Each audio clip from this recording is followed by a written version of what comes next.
വിവാദ പരാമർശത്തിൽ കേന്ദ്രമന്ത്രി ശോഭ കരന്തലജയ്ക്കെതിരെ നടപടിക്ക് നിർദ്ദേശിച്ച് തെരഞ്ഞെടുപ്പ് കമ്മീഷൻ. മാതൃകാ തെരഞ്ഞെടുപ്പ് ചട്ടം ലംഘിച്ചതിന് 48 മണിക്കൂറിനുള്ളിൽ നടപടിയെടുക്കാനാണ് കർണാടക തെരഞ്ഞെടുപ്പ് കമ്മീഷണർക്ക് നിർദ്ദേശം നൽകിയത്. വിവരങ്ങളുമായി ആർ രാധാകൃഷ്ണൻ ചേരുകയാണ്. രാധാകൃഷ്ണൻ, ഈ തമിഴ്നാടിനെതിരായ അധിക്ഷേപ പരാമർശത്തിൽ DMK നൽകിയ പരാതിയിലാണ് ഇത്തരത്തിൽ നടപടിക്ക് നിർദ്ദേശിച്ചിരിക്കുന്നത്. തീർച്ചയായിട്ടും ഈ ശോഭാ കരന്തലജെ നടത്തിയ പരാമർശം പ്രഥമ ദൃഷ്ടിയ പെരുമാറ്റച്ചട്ടത്തിന്റെ ലംഘനമാണ് എന്ന നിരീക്ഷണം കമ്മീഷൻ നടത്തിയിട്ടുണ്ട്. അതിന്റെ അടിസ്ഥാനത്തിലാണ് സംസ്ഥാന കമ്മീഷനെ തെരഞ്ഞെടുപ്പ് പെരുമാറ്റച്ചട്ടം ലംഘിച്ച വിഷയത്തിൽ നടപടിയെടുക്കാനായിട്ട് ചുമതലപ്പെടുത്തിയിരിക്കുന്നത്.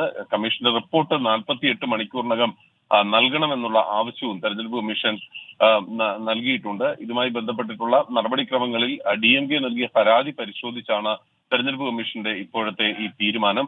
തെരഞ്ഞെടുപ്പ് കമ്മീഷൻ നടത്തിയ പരിശോധന ശോഭാ കരന്തലജെ നടത്തിയ പരാമർശങ്ങൾ അടക്കമുള്ളവ അടിസ്ഥാനപ്പെടുത്തിയായിരുന്നു. ഇതിന്റെ വീഡിയോ അടക്കം കമ്മീഷൻ പരിശോധിച്ചു എന്നാണ് അറിയാനായിട്ട് സാധിക്കുന്നത്. ഇതിന് തുടർച്ചയായിട്ടാണ് ഈ 48 മണിക്കൂറിനുള്ളിൽ ശോഭാ കരന്തലജയ്ക്കെതിരെ ഈ പെരുമാറ്റച്ചട്ടം ലംഘിച്ചു എന്ന വിഷയത്തിൽ നടപടി സ്വീകരിച്ച് അറിയിക്കാനായി നിർദ്ദേശിച്ചിരിക്കുന്നത്. ശോഭ കരന്തലജയുടെ വിവാദ പരാമർശത്തിൽ നടപടിയെടുക്കാൻ കർണാടക തെരഞ്ഞെടുപ്പ് കമ്മീഷണർക്ക് നിർദ്ദേശം നൽകിയിരിക്കുകയാണ്. വിശദാംശങ്ങളാണ് ആർ രാധാകൃഷ്ണൻ നൽകിയത്.